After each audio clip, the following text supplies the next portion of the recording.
اس میں جو غور کرنے والی شے ہے، جو میں چونکا دینے والی بات کر رہا تھا، وہ یہ ہے کہ دیکھیے بات کس طرح سے ہو رہی ہے کہ ہم نے اس کی نسل اس طرح سے چلائی، پھر اس کو سنوارا، پھر اس میں اپنی روح میں سے پھونکا، اور پھر تم کو عطا کی، تمہارے لیے سماعت اور بصارت اور دل بنائے۔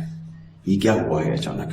ابھی بات تھرڈ پرسن نیریٹو میں ہو رہی تھی، ابھی خدا انسان کے بارے میں بات ایسے کر رہا تھا جیسے وہ ایک شے ہے کہ ہم نے اس کو یہ کیا، اس کو سنوارا، اس کو بنایا، اس کو یہ چیزیں، تاکہ اس میں اپنی روح میں سے پھونکا۔ ساتھ ہی اس کا تکلم چینج ہو گیا ہے، اب وہ ڈائریکٹلی آپ سے بات کر رہا ہے کہ پھر میں نے تمہیں عطا کی سماعت، تمہیں عطا کی بصارت۔ یہ بہت امپورٹنٹ آیت ہے۔ مطلب یہ روح دینے کا لمحہ وہ لمحہ ہے کہ جب انسان اچانک جاگ گیا ہے، شعوری طور پر جاگ گیا ہے، جب اب وہ اس قابل ہو گیا ہے کہ اسے خطاب کیا جائے۔ تو یہ روح ہے جس نے انسان کو باقی تمام تر جانداروں سے ممتاز کیا ہے، اور جس نے ہمیں ہماری خود شعوری دی ہے، ہمارا شعور نفس دیا ہے، جس نے ہمیں اس قابل بنایا ہے کہ اب ہم خدا کے سامنے کھڑے ہو کر ہم کلام ہو سکتے ہیں، ہم اس سے بات چیت کر سکتے ہیں۔ اس نے ہمیں ایک تکریم بھی دی ہے، اور اس نے ہمیں وہ صلاحیت، وہ صفات بھی دی، اور یہ بہت بہت بہت بڑی امانت ہے، یہ لرزا دینے والی امانت ہے۔ اگر آپ اس انداز سے سوچیں تو ایک تو خدا کے ساتھ جو قربت اس سے محسوس ہو سکتی ہے، وہ قربت اور کسی مجاہدے میں نہیں ہے، اور اس کے ساتھ جو ایک لرزہ طاری ہوتا ہے انسان پہ کہ میرے اوپر کیا ذمہ داری ڈال دی گئی ہے کہ خالق کائنات، مالک کائنات، اس نے وہ اور میں ایک شے کو شیئر کر رہے ہیں یہاں پہ۔ خدا نے وہ چیز آپ کے اندر اپنی انرجی میں سے آپ میں ڈال دیا ہے۔ تو یہ ہے وہ جو ذکر ہے نا قرآن میں کہ ہم نے اس امانت کو زمین و آسمان، پہاڑوں کے سامنے، زمین و آسمان کے سامنے رکھا، اور سب نے لینے سے انکار کر دیا، اور انسان نے وہ امانت اٹھا لی۔ یہ ہے وہ امانت، یہ وہ ٹرسٹ ہے، وہ صفات خدا بندی، وہ روح خدا بندی کہ جس کو اب ہمیں جس کی تکمیل کرنی۔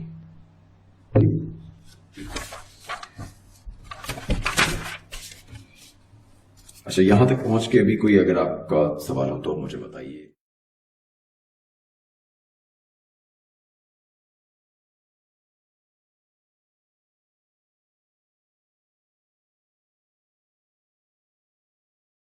اس میں صرف اتنی بات کر دوں، کیونکہ وہ یہاں کے لیے ضروری ہے، صرف اتنی بات کر دوں کہ قرآن میں کچھ چیزیں اصولی بیان ہوتی ہیں۔ مثلا ایک اصول بیان ہو گیا کہ خدا جو چاہتا ہے وہ کرتا ہے، خدا جو چاہتا ہے وہ کر سکتا ہے۔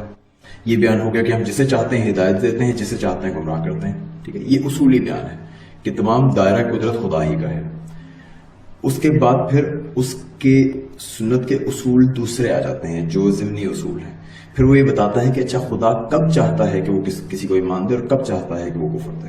مثلا وہ یہ کہتا ہے کہ جو لوگ میری طرف کوشش کرتے ہیں، میری طرف جہد کرتے ہیں، ہم انہیں اپنے سبلنا، ہم انہیں اپنے جو راستے ہیں ان کی طرف ہدایت دے دیتے ہیں۔ ٹھیک ہے، ایک چیز خدا نے اصولی بیان کر دی کہ اختیار میرا ہی ہے، پھر یہ بیان کر دیا کہ میں اس اختیار کو استعمال کیسے کرتا ہوں۔ تو اور اس استعمال میں بھی یہ بتا دیا کہ میں اس اختیار کو استعمال کرتے ہوئے اسے ہدایت دیتا ہوں جو اس ہدایت کی خواہش رکھتا ہے، اور جو اس کا ارادہ کرتا ہے، اور جو اس کی کوشش کرتا ہے۔ تو یہاں پہ بھی انتخاب انسان کو دیا گیا ہے کہ آپ نے کوشش کرنی ہے یا نہیں کرنی، اور انتخاب تو ایسے ہی ہوتا ہے، ہر جگہ پہ انتخاب ہمارے لیے تو ایسے ہی ہے۔ ہم رستے کا انتخاب کر سکتے ہیں، یہ نہیں انتخاب کر سکتے کہ میں رستہ تو یہ چنوں گا، منزل مجھے وہ مل جائے۔ جو رستے کا انتخاب کر لیا، منزل تو پھر اسی کی ملے گی۔ تو یہ جبر و قدر ایسے ہی جڑے ہوئے ہیں۔ ایک وہ پہلے بتایا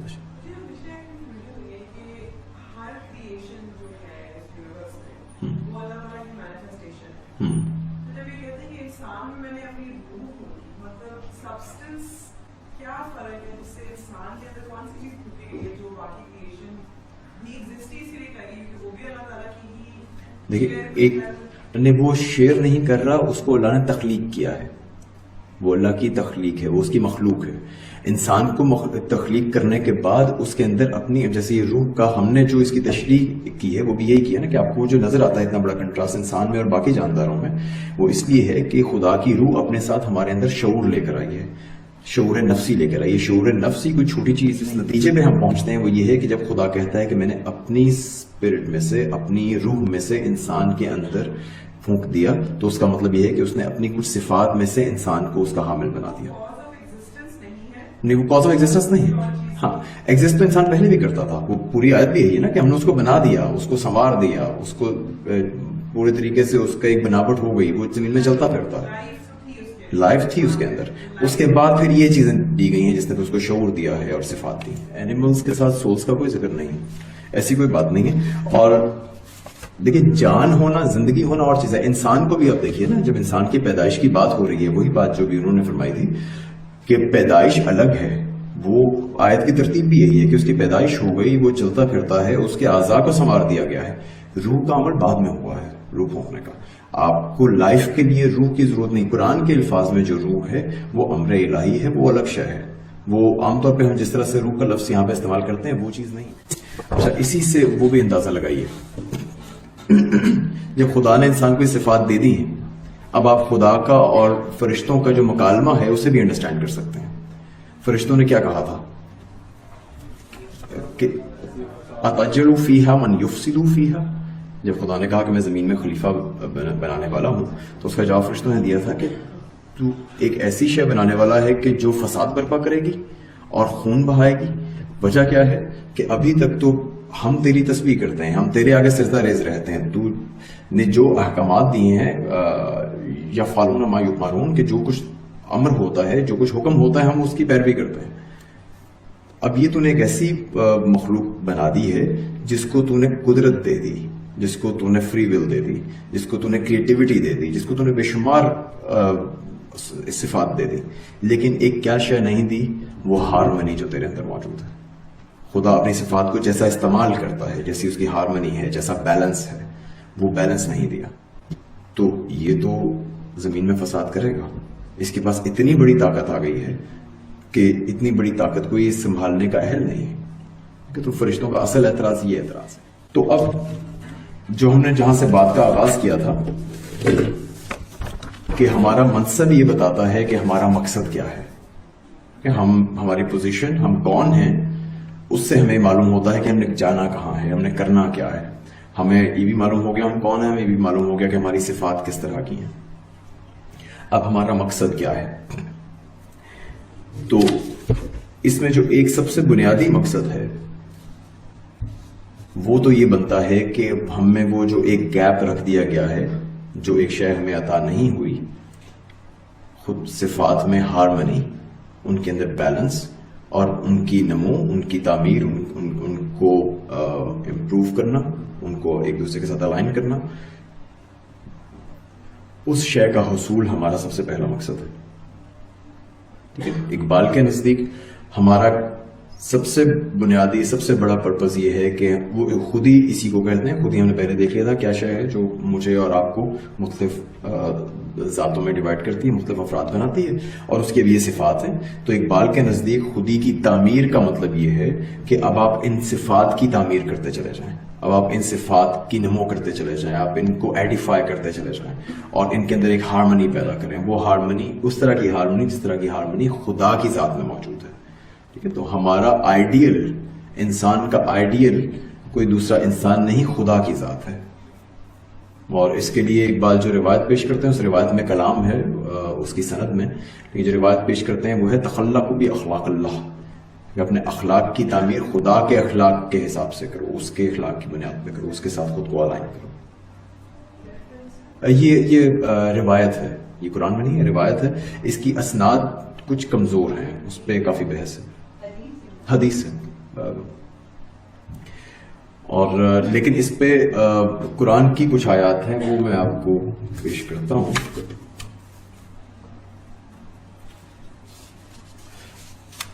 سورۃ البقرہ کی آیات ہیں جو اس روایت کو, اس کی اسناد کے کمزور ہونے کے باوجود وہ اس کی حمایت کرتی نظر آتی ہیں. فَإِنْ آمَنُوا بِمِثْلِ مَا آمَنْتُمْ بِهِ فَقَدِ اهْتَدُوا, کہ اگر یہ اس طرح سے ایمان لے آئیں, حضور اکرم صلی اللہ علیہ وسلم سے مخاطب ہو کر کہا جا رہا ہے کہ یہ لوگ اگر اس طرح سے ایمان لے آئیں جس طرح سے آپ ایمان لائے ہیں, تو یہ ہدایت پا جائیں گے, تو یہ فلاح پا جائیں گے. وَإِنْ تَوَلَّ فَإِنَّمَا هُمْ فِي شِقَاقٍ, اور اگر یہ انکار کر دیں, اگر یہ اس سے مڑ جائیں, تو پھر تو یہ ڈسکارڈ میں پڑ گئے, پھر تو ایک طرح سے انہوں نے اپنا وہ جو وجودی تعلق ہے وہ توڑ لیا. ٹھیک ہے, انشقاق کا لفظ. اور سگلی آیت کہتی ہے صبغۃ اللہ ومن احسن من اللہ صبغہ, خدا کا رنگ, اور اس سے بہتر رنگ اور کس کا ہوتا ہے. تو اقبال کے نزدیک آپ کی زندگی کا مقصد یہ ہے کہ آپ نے اپنے آپ کو خدا کے رنگ میں رنگ لینا ہے.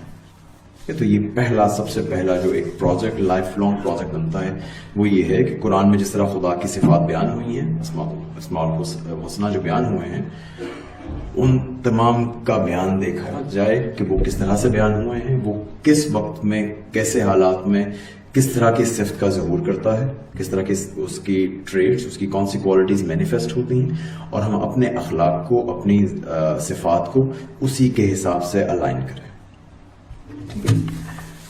تو اور یہ الائنمنٹ ڈیفینیٹلی خلا میں نہیں ہوگی، یہ الائنمنٹ اسی کائنات میں ہوگی.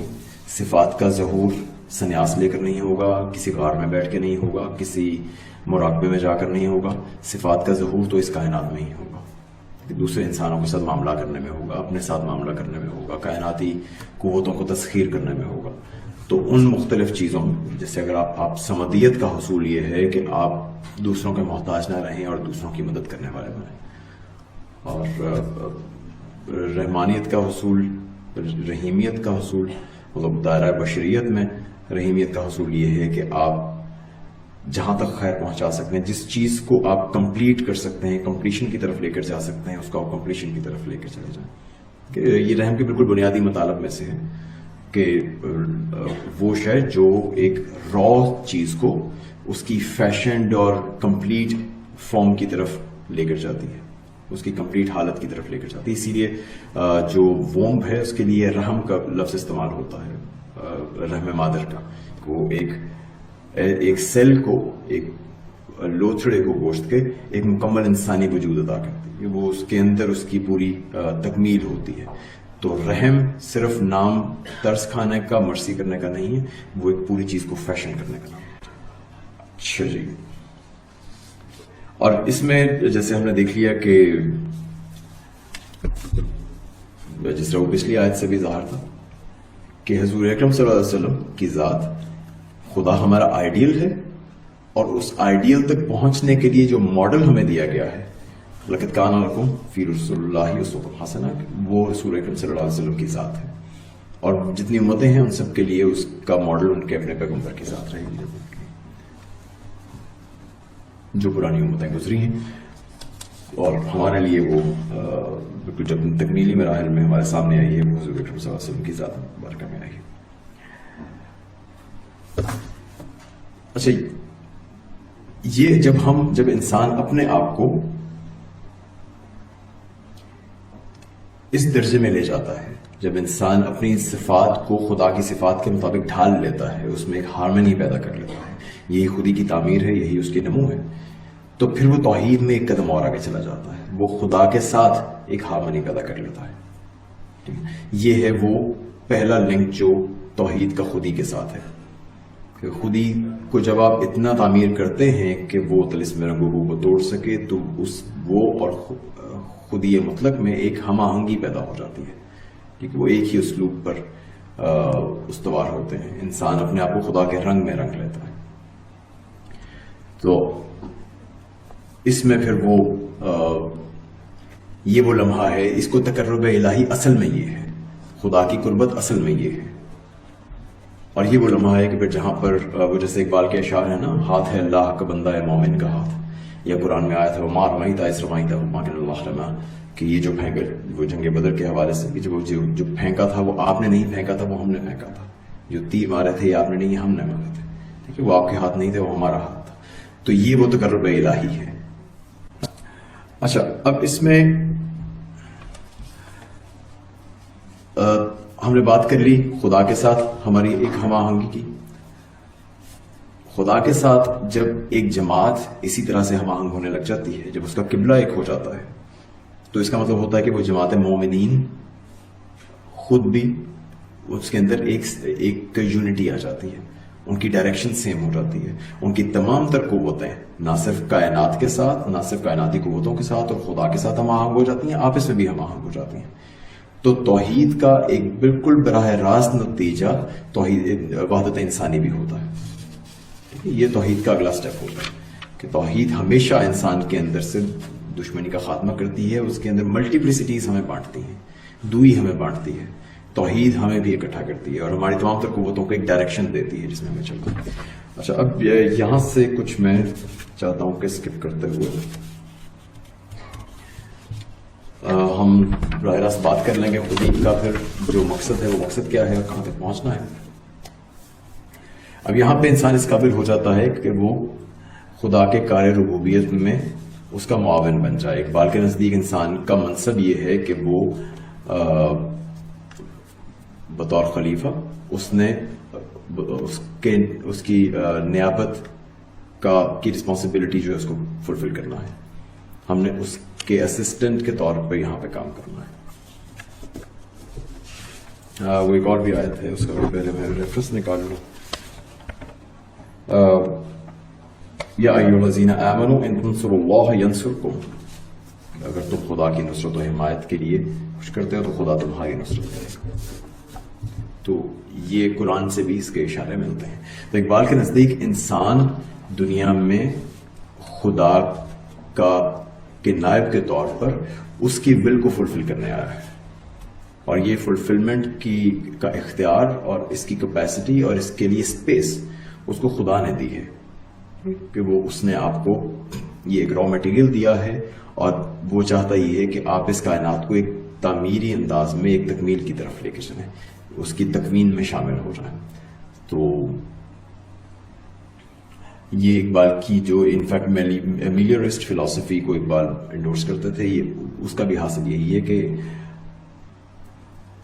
خیر و شر میں جو اصل ایک ایجنٹ ہے جس نے خیر قائم کرنا ہے اور شر کے خلاف لڑنا ہے، وہ انسان کی اپنی ذات ہے۔ خودی کا حامل ہونا اقبال کے نزدیک ہمیں اس بات کا مکلف بناتا ہے، ہمیں رسپانسبل بناتا ہے کہ ہم نے اس دنیا کی معنویت میں اضافہ کرنا ہے۔ اقبال کے نزدیک یہ تمام تر جو ارتقا، کائناتی ارتقا ہے جو ہمارے سامنے ہے، انسان کی خودی اس کی آخری شکل ہے۔ یہ تمام تر ارتقا انسان کی شخصیت تک پہنچا ہے، اور اس کے بعد جتنا ارتقا ہوگا وہ انسان کی اپنی خودی کے دائرے میں ہوگا، وہ انسان کے ہاتھوں سے ہوگا۔ تو انسان کو شعور دیا گیا ہے اس لیے کہ اس کے آگے تعمیر کا کام انسان نے کرنا ہے۔ خدا تخلیق کر رہا ہے، وہ اس کائنات میں چیزوں میں اضافہ کر رہا ہے، ان کی تکوین میں اور ان کی ترتیب میں اور ان کی تعمیر میں، ان کی تکمیل میں انسان نے اس کے ساتھ شامل ہونا ہے۔ یہ اقبال کے نزدیک انسانی خودی کی ڈیسٹینی ہے۔